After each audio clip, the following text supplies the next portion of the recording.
Let's start lecture. So happy Canada Day, everyone celebrating Canada Day. We're going to use Canada Day to take an exam, and we're going to use Independence Day as a day off. So that's how we're going to celebrate, these North American holidays. So, obviously the big thing is to make sure you take the exam between now and have it done by 11:59 p.m. tomorrow. It'll appear on Brightspace at noon for you to start if you so choose to start at that time. I think we've been over all the procedural stuff, but if you have any last questions, get them out of the way procedurally. I'm not going to answer any sort of material-based questions. My major advice for you is, start with the problems you find easiest and work through them. It is a long exam. You probably will not finish it, but that's okay. This exam is curved. Just answer as much as you can, work fast, do not get hung up on any one problem. I'm being honest with you, Riyadh. I'm being very honest with you. Yeah, the exam is designed so even like the people who do really well in this class are still going to have a hard time completing it. Like it is curved. It is curved.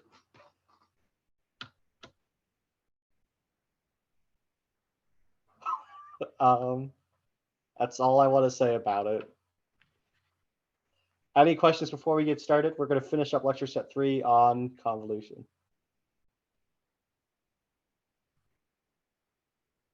AJ known more for stamina than for speed.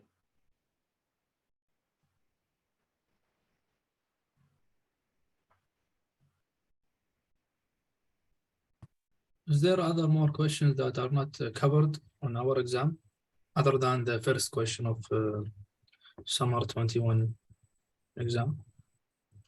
The exams that are not covered, anything dealing with impulse response, anything dealing with convolution, I have a mix and match some responses, but obviously yeah, if it seems like a circuit is just off the walls impossible, it requires the analysis of 4 or more transistors simultaneously, that's not going to be on the exam. Oh no, I don't want the average to be below 50%. I want the average to be exactly 50%.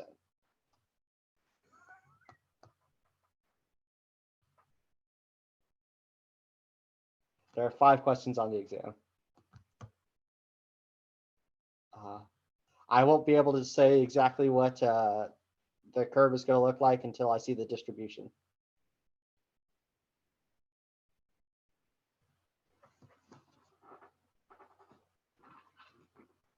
Any more questions?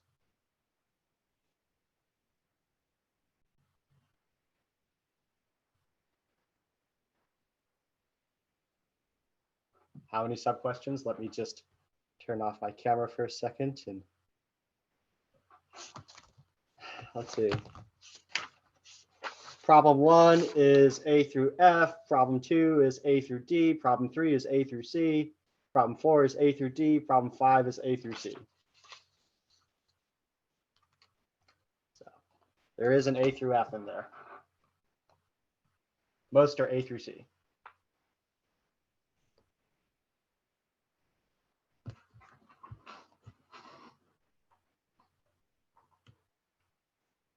But that's all. Okay, that's all I'm going to say about the exam. What questions do we have about convolution? Guys, we're going to finish up the lecture 7 convolution.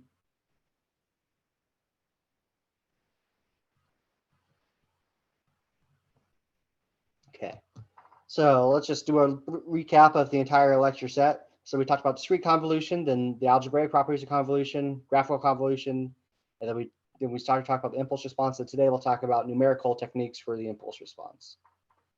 So convolution, fundamental operation of electrical engineering. So the Kronecker delta function is the identity function for discrete convolution.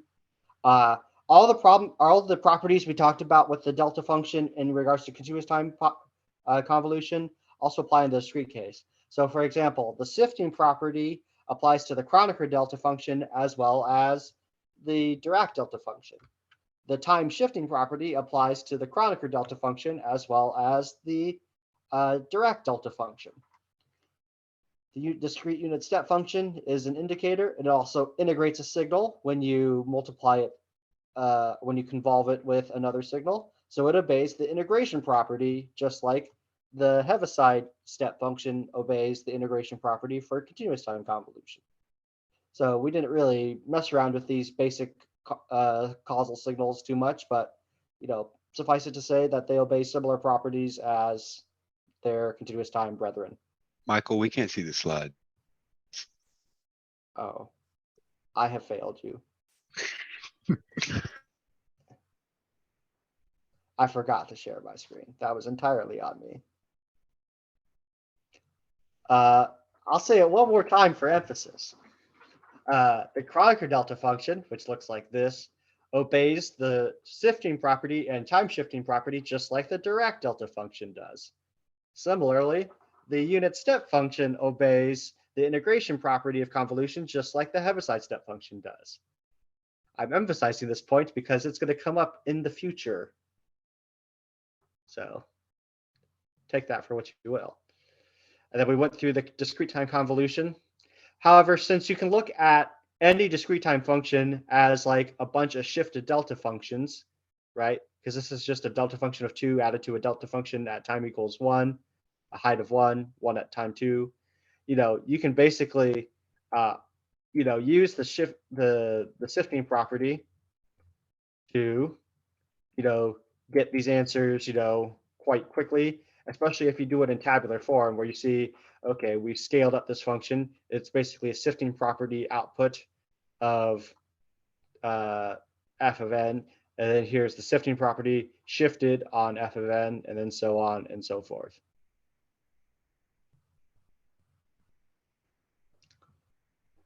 Now we move to continuous time. And then we define the Dirac delta function. We don't like talking about what happens exactly at t equals 0, but at t not equal to 0, it's 0. But when you integrate it, it has a unit area underneath it. So we don't like dealing with the delta function at the moment the action all happens, or the delta function, bare and by itself. We like it when it's under an integral. So we looked at this limited as a bunch of rectangular functions of width w and height 1 over w. We also looked at it as a limit of Gaussian functions when the standard deviation sigma goes to 0. And it approximates this delta function, which would just be 0 everywhere, and then just this vertical line at time equals 0. We talked about the unit step function, or the Heaviside step function, such that its derivative is defined to be the Dirac delta function. It also appears as an indicator, and it obeys the integration property. If we shift where the step occurs at, that delays the appearance of a function being multiplied by it. So the step function and the limit. Yep. So we used our rectangular function integration and our Gaussian function integration to get these nice approximations to the unit step function in blue. And then we can make rectangular pulses. The beauty of rectangular pulses is I can just say, okay, take this signal, multiply by a pulse, and it only appears for the duration of the pulse, and there's no contribution anywhere else for the rest of time. So if I need to make a more complicated signal, I can say it's this part between these two time values, multiplied by the rectangular pulse, and it's some other function behavior, some crazy behavior, multiplied by some other rectangular pulse. And I can always simplify later on if I don't like dealing with a whole bunch of, things of this form. I can instead, write it in terms of unit functions that accumulate over time. But I prefer to work with rectangular pulses. It's a good trick. We have the ramp function, which is, the integral of the unit step function, without a constant, we haven't been adding on those integration constants. it helps, write functions that are like triangular waves or sawtooth waves or things like that. Obviously with steps, we can do square waves and things like that, but now we can do triangle waves and square waves or sawtooth waves. So yeah, this is very nice to do things like that. And here's, those limiting functions again, approximating this blue step or blue ramp function. We talked about function transformations where, we talked about moving things left, right, or compressing them horizontally, reflecting them, stretching them vertically, and then moving them up or down. I put a weird delta function property there. I put a step function property there. We can look at these, in a different order, and we get different interpretations of them. We looked at how it applies to the hyperbolic sine function as an example. And then we went through our convolution definition where, as you can see, now we have a nasty multiplication and then an integral. So it's really hard to find two things that multiply to something that integrates to an analytical answer, or even is possible with all the integration tricks we have at this point in our careers. However, we're dealing with functions with finite support, so, or are otherwise nice, so these are a lot easier to deal with. And we can learn that by the sifting property, we can simplify a number of functions that involve the delta function. We have the time shifting property. And the convolution, this is where we really got our feet wet here with convolution. We can factor things out of the integral, all our integration properties apply. However, this integral of tau for any two functions, we have to use complicated integration tricks like U substitution or integration by parts. These, make the integrals last a very long time. Thankfully, though, instead of integrating from -infinity to infinity, whenever we deal with, causal functions, we translate this into a finite interval of integration. And we end up getting nasty functions like this. And this one, I think I got an answer wrong, so I'll have to check whether I did it right. But, in general, these are not nice things to deal with. We talked about other convolution properties, like the integration property, differentiation of a convolution property, which is what we use to find the impulse response, and then commutativity, associativity, distributivity, scalar multiplicativity, complex conjugation, not activity for that one, and then a general integration differentiation property. On an exam, you would be given these properties in a table, so you don't have to have these memorized, but it's useful to know what they mean when they're presented to you in a table.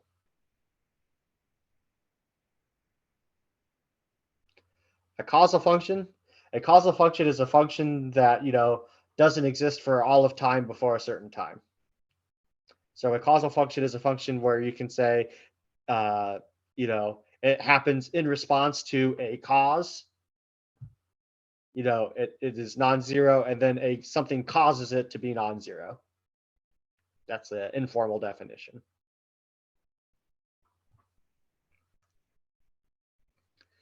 So we did graphical convolution. So we could multiply the two functions together and then look at the area, that would be where they overlap. And that does it. So we did it with steps. You can see how you could do this with ramps, where you get something that's itself, where the height is a function of t or tau, and the width is also a function of tau. So you get use something a little bit more complicated. So you get a convolution that looks more like parabolic and straight line segments instead of just straight line segments. So be prepared for something like that to happen in the future. Then we talked about impulse response, so why it's so important.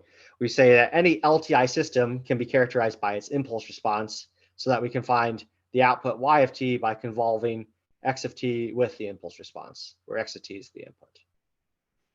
And we define what linearity and time invariance mean. And we make the strong claim that any circuit made of RLC elements with constant values, ideal transformers, dependent sources with constant gains, and ideal amplifiers is LTI. Anything made from diodes or MOSFETs would not be LTI. But there's a lot of circuits that are out there that we can analyze that use just these linear components, linear time invariant components, even stronger. So by linearity, we could break up, this impulse response into the sum of many scaled and shifted responses due to the sifting property and the time shifting property. And we got something that looked like this when we just added all the components together. Someone called it the Sonic the Hedgehog function. Sure, we can do that. And then we check that we get this, from a step response, we get the impulse response and then can get the step response back. And then we use a different function and we got our same result as we would get if we did an ODE method. So we see the power of this method. And, we say once we have the impulse response, we don't even need the circuit anymore. It's just math from here on out. And then by a Taylor series approximation, we got that these rectangular pulses that approximate the delta function will yield the delta function response in the end. Questions to this point? I think this is a good place to have because got to start preparing for exam 2 after this weekend.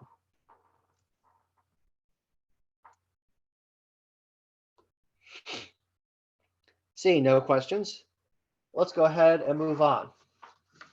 So a numerical approach to the impulse response. Why should we talk about this? So after you have like a dozen or so circuit elements, so R's and L's and C's, analytic solution of a circuit to an input becomes really impractical. Like, you're going to have to write, a very complicated impulse response, and then you convolve a signal with that, and then the integral is just going to be so nasty that, not even the most cruel calculus 2 professor would make anyone do it. Or at least not do it in the time that, in under a day. But, and unfortunately, when we program computers to do this, computers largely do not do derivatives and integrals. They work, purely with machine arithmetic, and they can, solve problems when they're programmed to do so. But, they can approximate a derivative or integral relatively well.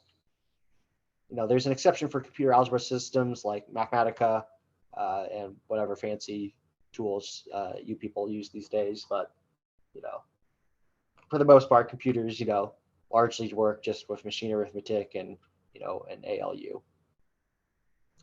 So numerical techniques will introduce some inaccuracy. However, their arithmetic approach of calculations, is fast, efficient, and as we'll learn, the amount of error you introduce is controllable. So you can, control the maximum amount of error you get by approximating your derivatives and integrals. So we need to turn a state equation into a time stepping equation for the numerical solver to use for the duration of the simulation. So what do we mean by a state equation? A state equation rewrites an ordinary differential equation such that the highest order derivative is written in terms of the lowest order ones. So let's look at, for example, at the definition of the derivative. So the derivative with respect to time of x as a function of time is defined as the limit as h goes to 0 of x of t plus h minus x of t all over h. And we said, what if we didn't take that limit as h goes to 0? Well, we would get that at the next time instant, basically, x of t plus a little bit is approximately equal to x of t plus h times d dt of x of t. So that just comes from rewriting this and ignoring the limit for the time being. We'll just say, for a fairly small h that's not 0, we'll get that x at the next time instant is x at the current time instant plus the time step times the derivative. So what is this derivative? Well, we have to find it by analytical means. So it's just our state equation. It rewrites the ODE such that, this derivative is written in terms of the lower order ones. So at time equals 0, the givens would include the value of the function and the derivatives of it, with the exception of the highest order derivatives. Wait a minute, that's just their initial value problem, which gives us all our derivatives at time equals 0, except for the very highest order one. And it also includes the function itself, being the 0th derivative.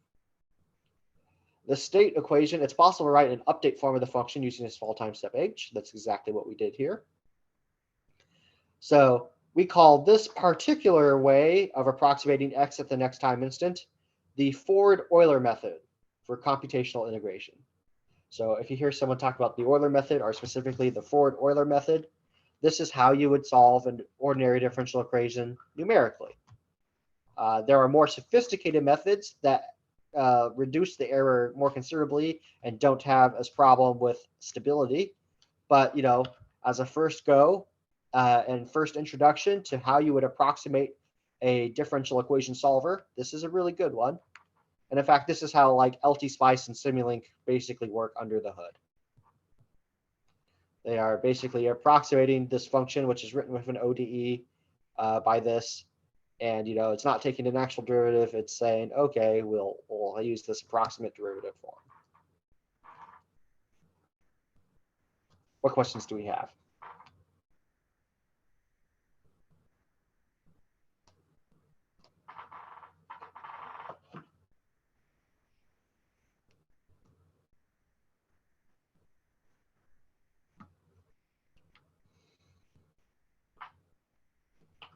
Is this new material or is this review material for some of you? I'm curious if you've seen this before. Newish. Okay. Well, thank you, Luke. So the numerical step response example. So find VCFT using the Ford-Euler method with time step h, and our input function is going to be a step function v times u of t. So what we're going to do is write the ODE for the circuit. Vn of t is equal to RC dVC dt plus VC of t. Hopefully we're comfortable with how to do this by now, especially in preparation for the first exam. We use KVL to figure out what each of these terms are, and then use the constitutive equation for the resistor and for the capacitor to figure things out. So the state equation from the ODE. So the state equation just writes the highest order derivative in terms of the lower one. The highest order derivative is the first derivative. So we say dVC dt is 1 over RC times the quantity VU of t minus VC of t. So solve for VC of t at time t equals h. So we're assuming the circuit starts at rest. So first we find dVC at 0 plus dt. That is just going to be equal to, well, at time equals 0 plus, this is equal to u of t is 1. So that's just v minus 0, because VC of t at 0 plus is 0. So we just get that, the slope basically that we are going to have is v times over RC. I'll repeat that. The slope for VC as a function of time is just v over RC at this point. So we'll use the update equation to find VC of h approximately. So VC at time h, which is our time step, is equal to VC of 0 plus h times dVC dt at 0 plus. 0 plus v over RC times h is just v over RC times h. Okay, so we're saying this is an approximation for the capacitor voltage at a short instant after time equals 0. Now we find VC of t at time equals 2h. So VC at h plus is dVC h plus dt, 1 over RC at v times u of h minus VC of h. Well, this is just a step function, so we'll just get v. We'll have the 1 over RC out front. And then we'll also have a v that comes from VC of h. So we'll factor that out, and we're left with h over RC. Use the update equation to find VC of 2h approximately. So it's VC of h plus h times dVC h plus dt. So we get V over RCH plus V over RCH times 1 minus h over RC. You work that out, you get V over RC times h times 2 minus h over RC. And you can just keep doing this again and again, find the slope at the next time instant, t equals 3h, and then use the update equation using your current value of VC of 2h to find VC of 3h. You can just repeat until you're told to stop. Or if you're a computer, you repeat this until the programmer tells you it's time to stop.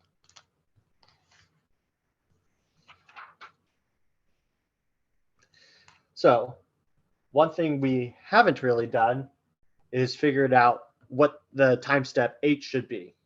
And we have to have a time step specified before we could use this method to do a problem.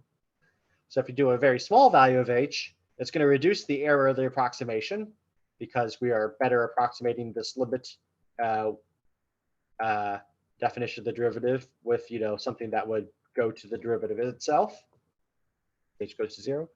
But it's going to require many steps of computation. So to simulate, for 1.5 seconds with time step is equal to 0.5 seconds, you only need 3 steps.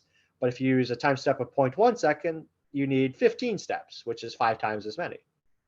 And obviously, you would, probably want more and more to get better and better accuracy. So, you might use time step of 0.01 seconds and need 150 steps. As you can see, it's going to take your simulation longer and longer to complete the more steps you add. If you have a very large value of h, you're going to get more rapid calculations, but there's going to be more error in your approximation. You're simulating something that isn't quite the real system that you want. So it's going to get you a little bit more error. At some point, decreasing the time step further leads to more effort in calculations than you reduce your error. So we're not going to get into the actual error estimation. You can use Taylor series to estimate what the error is, but suffice it to say, at some point you decrease your time steps so much that you've added 5 times as many steps for only a 1/4 reduction of error. So you've diminishing returns.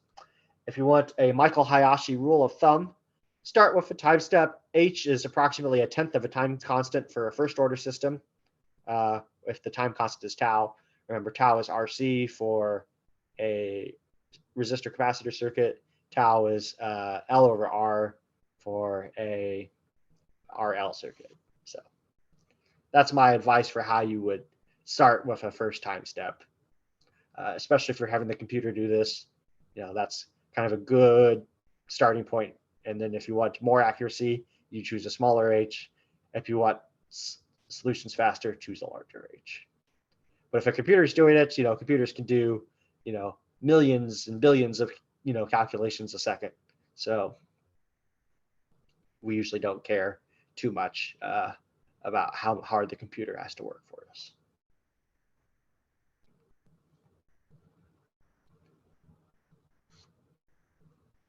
Did this at a simpler level in Calc 1? Yeah, I mean, yeah, you do basic ODE estimation here. So, we're just saying you can apply the same thing, but to a circuit now using our ODE methods. And from it, you can get the, step response or the impulse response of a system. But, there's some problems because as engineers, we're good at finding the problems, but we have some things. So let's talk about the problems with using impulse response. So the Ford-Euler method is doing a sample and hold type of approximation of the derivative over a time step. In essence, we're treating the derivative as constant from, t sub k to t sub k plus 1. Realistically, over that short time instant, the derivative, is changing nice and continuously. In another view, the derivative looks like, narrow h-width rectangles of height dx, dtk, dt the value at the beginning of the rectangle tightly positioned in intervals of h along the t-axis. So we say if we were to plot out the derivative, we'll just say, okay, it's like here, and then it jumps up to another value, jumps down to another value, jumps to the middle. And then, just these short little rectangular approximations if we were to fill them in along the t-axis. So we write this approximation as a decomposition with the unit step function. So we know how to use, rectangular pulses. So we'll say they last from u t sub t minus kh to u t minus k plus 1h. And we'll let k range from negative infinity to infinity. And then we say the value at the beginning of the interval, which is x prime at kh. And we're saying, okay, this is what we're approximating the derivative as. So it's got height, the derivative of kh. Remember using the dot notation to represent the time derivative. And then this is the rectangular pulse with h starting at time kh. Let's multiply both sides by h over h. We get something like this.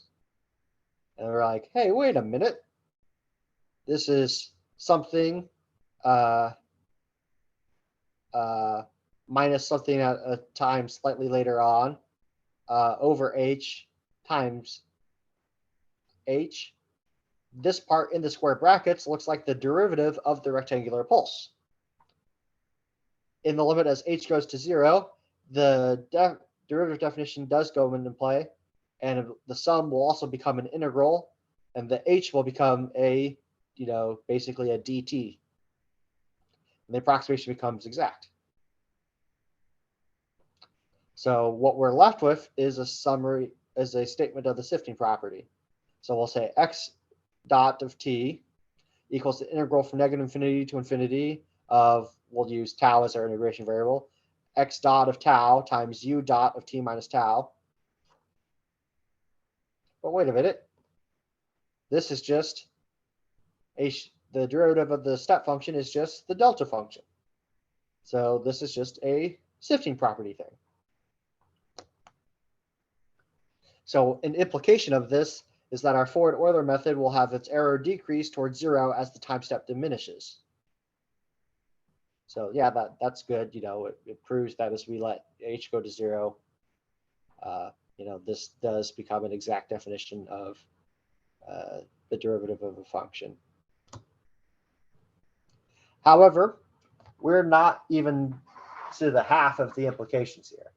So the much bigger implication is that we can do this with any function, not just representing the time derivative of a function, but we can represent any function as an infinite series of these infinitesimally narrow impulses across all real numbers, each with an area given by the value of the function at that instant. So we're saying, okay, not just the derivative, but any function can be plugged in instead of x dot. And it's the value of the function, and then it's this little rectangular pulse that we're taking, basically taking the derivative of.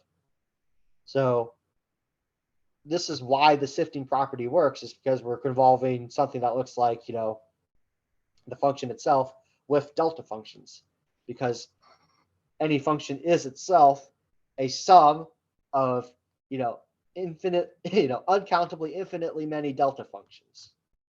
This is like huge news. This is like why the sifting property works, is because any signal is just an infinite sum of delta functions, each with an area under them given by the value of the function at that instant. So this explains why, if we know how an LTI system reacts to a single impulse, we understand how it reacts to all well-behaved inputs, because the inputs are themselves an uncountably infinite series of impulses.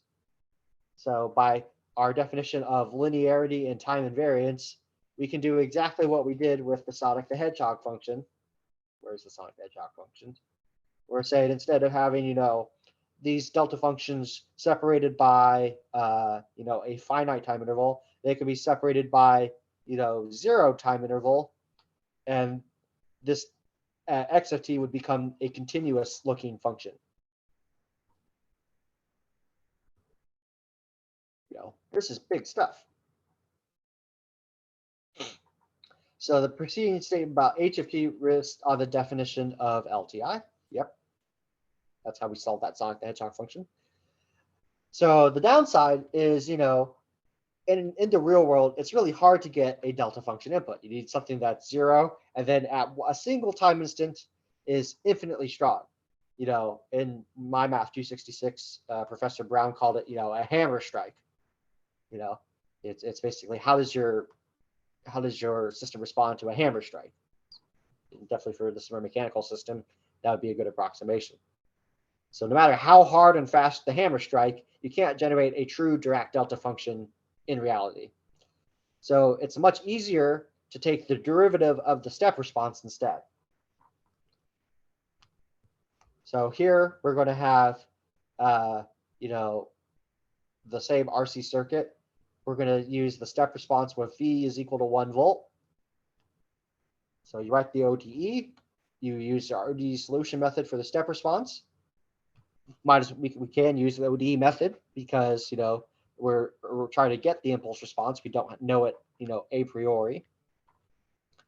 And we learned that, hey, doing the step response gets us the impulse response, which will allow us to do any signal. So might as well go through the ODE trouble once because it allows us to solve for any input. So we get something that looks like this, where we have V is equal to 1 volt out front. Then we can differentiate the step response to get the impulse response. So h of t is the derivative of the step response s of t, which is equal to d dt of this. So you get h of t is equal to 1 over rc e to the negative t over rc u of t. And that is the step response, or the impulse response, rather. What questions do we have?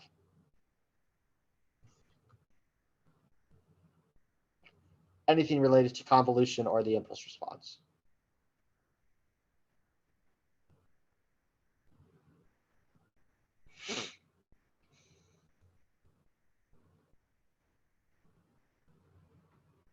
Hearing no questions, I wish you well on exam 1. Enjoy your day off, but also remember you still have homework 3 due on Tuesday. So be wary of that. Homework 3 covers convolution. You should be able to do everything on it. And then we'll pick up with lecture set 4 and Laplace transforms on Tuesday. 100% exam curve. The answer is no.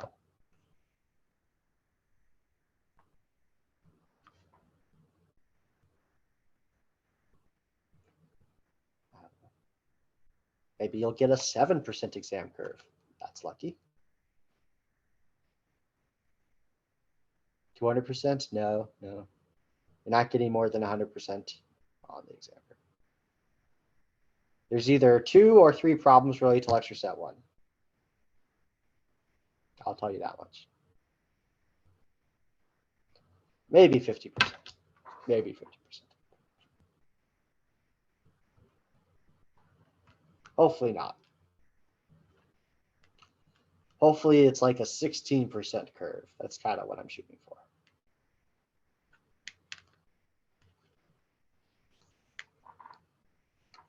All right. Goodbye, everyone.